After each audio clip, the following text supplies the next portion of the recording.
Hello everyone, welcome to my Kolkata blog episode 2। কলকাতার বিখ্যাত হলুদ ট্যাক্সিতে করে এখন আমরা প্রিন্সেপ ঘাট যাচ্ছি।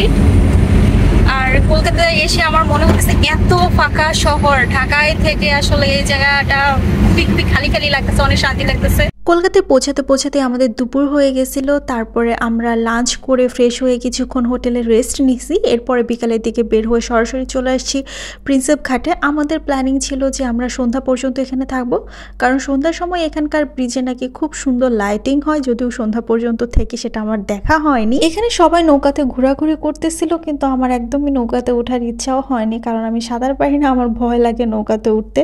সো আমি নৌকাতে উঠি নাই, আমি আশেপাশে একটু ঘোরাঘুরি করতেছিলাম, এক্সপ্লোর করতেছিলাম। এইখানে বাগানের মধ্যে অনেক সুন্দর সুন্দর কাঠবিড়ালি ছিল, এগুলা দেখতে আমার খুবই ভালো লাগতেছিল। এই জায়গাটাতে ভালোই পর্যটকদের ভিড় ছিল, কোনো কিছুর শুটিং চলতেছিল।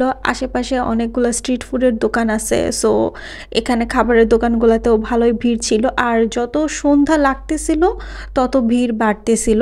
আমরা যদিও বেশিক্ষণ এখানে দেরি করি নাই, কারণ আমার কাছে জায়গাটা আসলে আহামরি কিছু লাগে না। যারা কলকাতায় ঘুরতে গেছে তারা সবাই বলে যে প্রিন্সেপ ঘাটে ঘুরতে যাওয়ার একটা প্ল্যানিং রাখতে। তো আমার যেহেতু এটা কলকাতায় প্রথমবার ঘোরাঘুরির জন্য যাওয়া ছিল, আমি অনেক নাম শুনেছি প্রিন্সেপ ঘাটের, তো সেই পার্সপেক্টিভে আসা। বাট এখানে আসার পরে আমার কাছে এই জায়গাটা আসলে আহামরি এত সুন্দর লাগেনি। স্ট্রিট ডান্সিং যে বিষয়টা, এটা আমি প্রথম এখানেই দেখলাম। এরকম কিছু বাস্তবে এর আগে আমি এক্সপিরিয়েন্স করিনি, এটাই প্রথম ছিল। এই কাঁটার মুকুট লাগে ভারী। আশেপাশে কিছুক্ষণ ঘোরাঘুরির পরে দেখলাম যে এখানে আসলে এই স্ট্রিট ফুডগুলো ছাড়া অন্য কোনো কিছুই আমার কাছে তেমন একটা অ্যাট্রাকটিভ লাগতেছে না।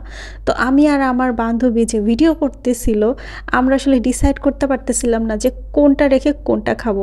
এই চিন্তা করতে করতে আমরা চলে গেলাম হাওড়া ব্রিজে। হাওড়া ব্রিজের উপরে ওঠার পরে এক পাশে গাড়ি আর আরেক পাশে নদী ছাড়া তো আর অন্ধকারের মধ্যে কোনো কিছুই দেখি নাই। প্রচুর পরিমাণে মানুষের ভিড় ছিল, প্রচণ্ড গরম ছিল। যেহেতু আমরা গরমের দিনে গেছি, যদি উইন্টারে যেতাম তাহলে হয়তো আর একটু ভালোভাবে এনজয় করতে পারতাম। আমার সাথে যারা গেছে তারা সবাই বিরক্ত হইতেছিল। আমার আমাকে বলতেছে এখানে আসলে আইসা না কি দেখলাম বুঝলাম না কিছু, হাওড়া ব্রিজে কেন আসছি, কি করতে আসছি।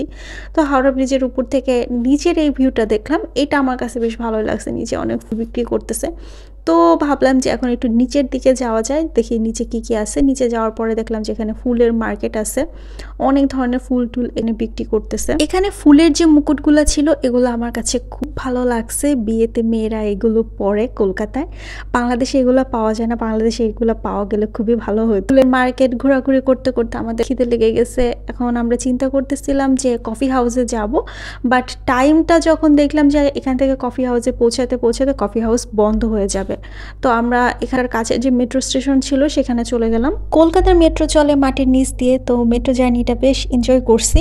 মেট্রোতে করে আমরা চলে আসছি নিউ মার্কেটে। নিউ মার্কেটে জিনিসপত্রের দাম অনেক কম, দেখলে মনে হয় সব কিছু কিনে ফেলি। আর এই জায়গাটাকে মনে হয় যে ছোট একটা বাংলাদেশ, কারণ এখানে প্রচুর পরিমাণে বাংলাদেশি পর্যটক দেখা যায়। প্রথম দিন আসলে আমরা কোনো কিছুই কেনাকাটা করি নাই, কারণ প্রথম দিনে কেনাকাটা করে টাকা পয়সা শেষ করার কোনো ইচ্ছা ছিল না। ঘোরাঘুরি শেষে যেটা বাঁচবে সেই টাকা দিয়ে কেনাকাটা করা হবে, এটাই প্ল্যানিং ছিল। ঘোরাঘুরি শেষে খাওয়া দাওয়া করে হোটেলে গিয়ে দিছি একটা ঘুম। So here is end of our day. যদি ভিডিওটি ভালো লেগে থাকে তাহলে অবশ্যই লাইক করুন, শেয়ার করবেন আর পেজটিকে ফলো করবেন। ইউটিউব থেকে দেখে থাকলে সাবস্ক্রাইব করবেন। So tata, bye bye.